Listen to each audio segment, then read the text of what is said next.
The Magic Kingdom at Walt Disney World is truly the place where dreams come true, but with so many things to see and experience and do, you might be looking at that entire list and saying to yourself, what should I do and when should I do it and what should I get fast passes for? So today I'm going to run through my personal favorite way of experiencing Disney's Magic Kingdom. Now in today's video I'm going to give you my favorite way of experiencing Disney's Magic Kingdom, but by no means is that the only way, not at all. And even with my way, I don't follow it every single time. I like to change it up and see different things and experience it in a whole different way, so I encourage you to do the same. Just take it as an outline and then shape the Magic Kingdom day that's perfect for you. Before I even step through the gates of the Magic Kingdom, I create a plan before my adventure to figure out what I'd like to see and do. And the very first thing I'll do even before I create the plan is book fast passes for my favorite attractions. Booking fast passes at other Disney theme parks like Disney's Animal Kingdom, which I made a video all about right there, is relatively easy. I know I want to go to Flight of Passage every single time.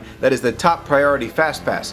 But at Magic Kingdom, it's not that easy. There are some days at the Magic Kingdom where I really want to get to Space Mountain, so I make that my highest priority and I grab a fast pass. And there are other days where I say to myself, you know what, I feel more like grim, grinning ghosts, so I grab a fast pass for Haunted Mansion. And there are other days where I feel like Seven Dwarfs Mine Train is definitely deserving of a fast pass. So it really varies for me depending on how I feel in that day. But that's part of the problem, right? I don't know how I'm going to feel when I go to Walt Disney World. I'm booking these fast passes way in advance.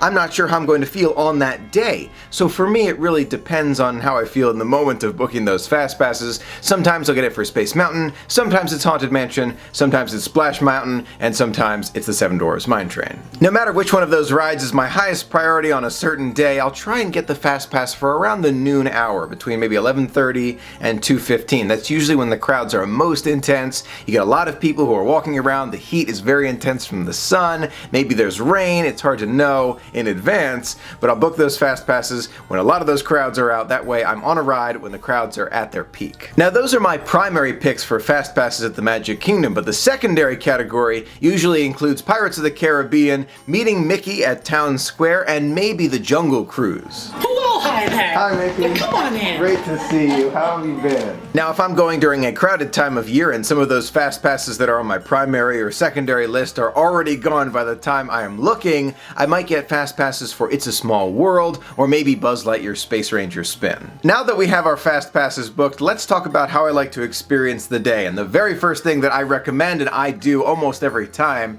is I make it to the Magic Kingdom in time for rope drop. My first time in the Magic Kingdom with a new welcome, so I'm not waiting here anymore even though I love this view. I'm going straight in, gonna grab some breakfast, and then I'm gonna see the new welcome show. Let's hit it. Now if you haven't been to the Magic Kingdom recently, they have changed the way that they let guests into the park. And I do miss the old way, I really do. With the train show, I miss it a ton. But nowadays they let guests in an hour and 15 minutes before the official opening. So let's say the opening is at 9 a.m., they will let guests into the park at 7:45 in the morning. You can't see all of the park, but you can go down Main Street USA, do some shopping, maybe grab some early morning breakfast or some really cool pictures, relax, and then the park officially opens on time with that rope opening and a special stage show in front of Cinderella Castle. If you haven't seen the stage show that opens the Magic Kingdom in front of Cinderella Castle, I do recommend it. It's worth seeing at least once, but if you don't want to see it or if you've already seen it, you can make your way to the front of that rope drop line near Tomorrowland. That's where I like to start my day, and as soon as they drop that rope, I walk, I do not run, I walk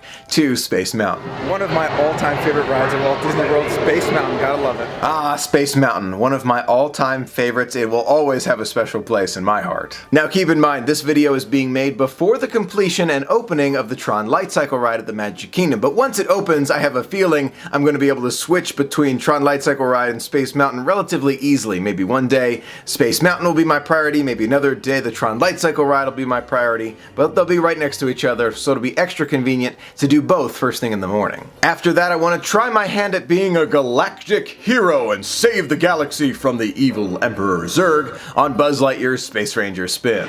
Bye Buzz! Yes, yes! I did it, I was at 100,000 until Zurg's ship, and then at Zurg's ship I was able to get to 999,999.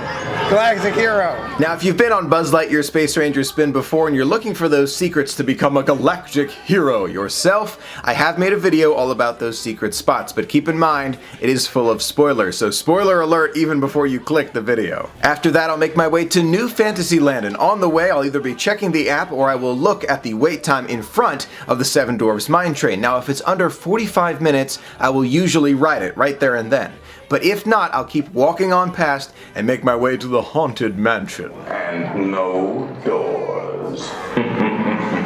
After a little bit of a fright at the Haunted Mansion, I will make my way to Big Thunder Mountain Railroad for the wildest ride in the wilderness. Now, if I'm tired from the night before and I'm still feeling the effects, Big Thunder Mountain is usually the cure for me. I don't know why, but it really makes me feel excited to be there. It perks me up. It's a great pick-me-up for the start of your day. Now, depending on the weather, I'll either make my way to Splash Mountain at this point, or I'll go over to Pirates of the Caribbean. Weigh anchor now, you swabbies. What be I offered for this winsome wench? After that, depending on the crowds, it's either time for lunch, a snack, or a meet and greet with your favorite character, whether it's Mickey on Main Street USA, Tinkerbell, or the princesses at the Princess Fairy Tale Hall. Now, depending on when my fast passes are booked, I'll either make my way to a fast pass attraction, or I'll make my way to lunch, and then afterward I'll go to the other fast pass attraction. So somewhere in there, make sure you remember those fast passes that you booked. For lunch, I'll either make my way to a counter service dining location in the Magic Kingdom, or I'll try one of the dining options at one of the resorts around the Magic Kingdom. So I'll hop on the monorail and go to the Contemporary, the Polynesian, or the Grand Floridian, and if I'm feeling extra special, maybe I'll take a boat to Wilderness Lodge. They have some amazing food at all the different resorts. If you've never been resort hopping for lunch, I definitely recommend it, especially if you've been to Walt Disney World before many times and you've never tried it. I definitely recommend it for you. Yes, it's about the rides and the shows and the parks. It's about that, but it's also just about taking in, like this, just the details of a deluxe resort and the relaxation. This is a big part of it for me. It's a great way to add a little bit of extra magic to your trip, and they have a lot of great dining options, both counter service and table service and signature service if you're interested, but you can always come back for dinner as well, so keep that in mind. And if you're interested in saving as much time as possible, definitely recommend taking the monorail. It's the fastest way rather than taking the boat to Wilderness Lodge. After lunch and those fast pass attractions, I love to leave the afternoon of my Magic Kingdom day a little bit free so I can determine how I feel in that moment and change up what I want to see and experience. Now, don't worry, if you want to try this way, it's really a great park for it because there are so many things to do. You can go on the People Mover, Ariel's Undersea Adventure, the Enchanted Tiki Room, Magic Carpets of Aladdin, or just go shopping on Main Street. There are so many things to see and experience, and leaving that afternoon open really does help to create more magic for you. Couldn't ask for a nicer day here in Tomorrowland. I mean, just fantastic. I feel like I haven't seen this Winnie the Pooh yet. That's pretty cute. You're looking well here at Star Command. I like it. You're looking good. Just the bare necessities. We hope that you'll be coming back again. That was fun. Adventureland. Woo! At about 3 o'clock in the afternoon, depending on where you are in the Magic Kingdom, you can see the Festival of Fantasy Parade, which is the Magic Kingdom's only parade at the time of filming. The Festival of Fantasy Parade has many of your favorite characters, including Mickey and Minnie and Ariel and her really cool float, and the Snuggly Duckling float. You definitely want to check that one out and see it in person. It's so cool to see the acrobatics taking place on that float. Dinner at the Magic Kingdom, for me, really depends on those crowds. If there are a lot of crowds there and I know I want to stay in the park for the fireworks, usually I'll get a counter service option in the Magic Kingdom. But if there aren't as many crowds, or maybe I'm not planning on staying for the fireworks or seeing the fireworks from a different vantage point, which I'm going to touch on in a moment, sometimes I'll do a little bit of resort hopping and getting some dinner at the resorts. First time trying Sushi California Grill ever. Bon appetit.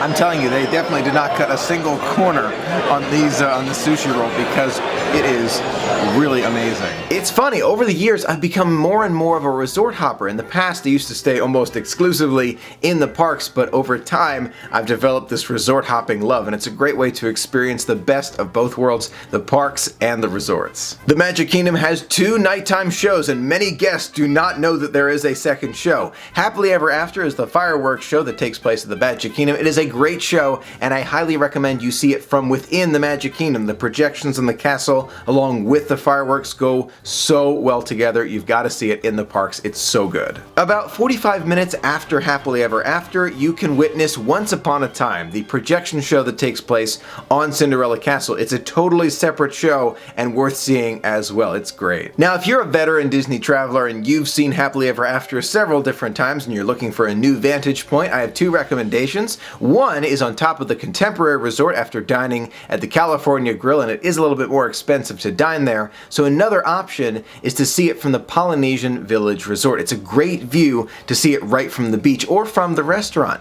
There's a third option as well, which I don't use as frequently, and that's from the Grand Floridian Resort and Spa. Another great view, especially from Narcoossee's. No matter how many times I go to the Magic Kingdom, it is always exciting and magical. I absolutely love it. But one of my favorite things to experience that it can really change from time to time is the different dining options and snacks that they have around the Magic Kingdom and the adjacent resorts. So I'm also going to go over some of my favorites that I definitely recommend you try. The first one I've got to mention is the Pineapple Dole Whip. You know it's one of my favorites. You can get it from Adventureland inside the Magic Kingdom or from the Polynesian Village Resort from Pineapple Lanai. If it's extra crowded at the Magic Kingdom, one of my favorite things to do is ride the monorail, go to the Polynesian Village Resort, and get a pineapple Dole Whip with vanilla ice cream. Sit back, relax, enjoy the Polynesian music, the swaying of the palm trees, Cinderella Castle in the background there. That's magical. To me, that is such a magical experience. I recommend it.